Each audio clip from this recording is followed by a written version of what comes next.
Alma 49:18. The Lamanites could not get into their forts of security by any other way save by the entrance, because of the highness of the bank, which had been thrown up, and the depth of the ditch, which had been dug round about. Save it was by, again, the entrance. Let's have a look. Here's a typical earthen wall for an Ohio fort. This one here runs about 25, almost 30 feet in height.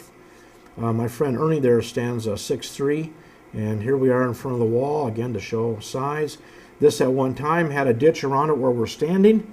That's all been filled in by farming so they could grow more crops. But this is a typical wall for a fortification in Ohio. Here's a typical ditch. This is Ron Garf. He's a good friend of mine. He is my size. We're both 5'9". They say it runs about, the earth buildup runs about an inch every 100 years. So you figure from the end of Book of Mormon times, if we just even go 400, we're looking at 1,600 years, or 16 inches of at least where he's standing above the actual bottom of the ditch. So there's the ditch he's in. Now imagine if you're a Lamanite, you're outside and you're approaching the ditch on that flat ground, and then you go down the ditch, like the Book of Mormon tells us, and then you got to climb up this earth embankment, and you get up there, and then you meet a wall of timbers built to the height of a man for the final defense. This is a typical place of entrance, an opening. This fort here is Fort Ancient.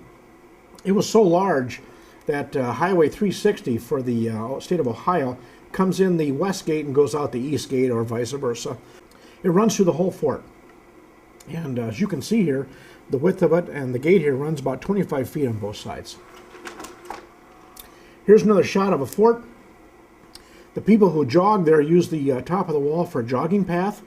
Again, you can see the height of the wall. We're on top. To the back there is a place of entrance. And again, look at the grade down to the ditch and then back up again to the flat. Alma 49:20 and 21. They were prepared, yea, a body of their strongest men with their swords and their slings to smite down all who should attempt to come into their place of security by the place of entrance. I can't stress that enough.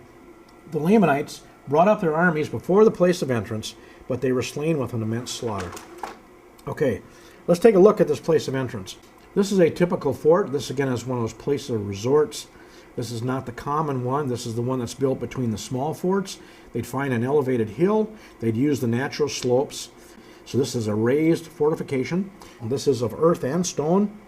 This is a 16-acre enclosure, 250-foot high banks. The walls are 5 feet with a 35-foot base, which means at some time that wall was easily 10 to 12 feet high. The 35-foot base, what's happening in archaeology, we call it sloughing. As walls get older and older, they just start to crumble, they collapse, and the top crumbles first, so they slide off, and it's called sloughing in archaeology. So here's a close-up of the place of entrance. Now notice on the outside, that would be the enemy approaching. And as they come to that first embankment, which is lined with wood for a wall and towers, they would be forced to go two directions, to the left and to the right. Again, a narrow pass because of the sloped area. And then they would break through into the inside, and then they would meet at that bottleneck to get squeezed through. Now, the whole time this is happening, they're being hailed upon with arrows from the embankments. So then they squeeze through there. The guys that go to the left are really in trouble. They make the big swing, looking for a place to get in, can't find it, got to work their way all the way back.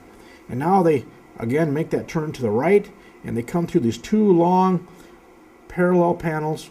Again, the whole time they got to protect their heads, they got to protect the front of themselves, because what's standing at the opening of those two parallel tunnels? The opening is the fresh Nephite army, who does not have to protect their head. They can fight with both arms. So what happens here is that you've got guys on the walls pelting the Lamanites as they run through. You've got a fresh army in the front, pressing them now back through this narrow gauntlet, if you will. And what you have here, what Moroni developed, was an effective killing field. That's what made the fort so successful. And that's what's demonstrated in the mounds of the Hopewell forts in Ohio.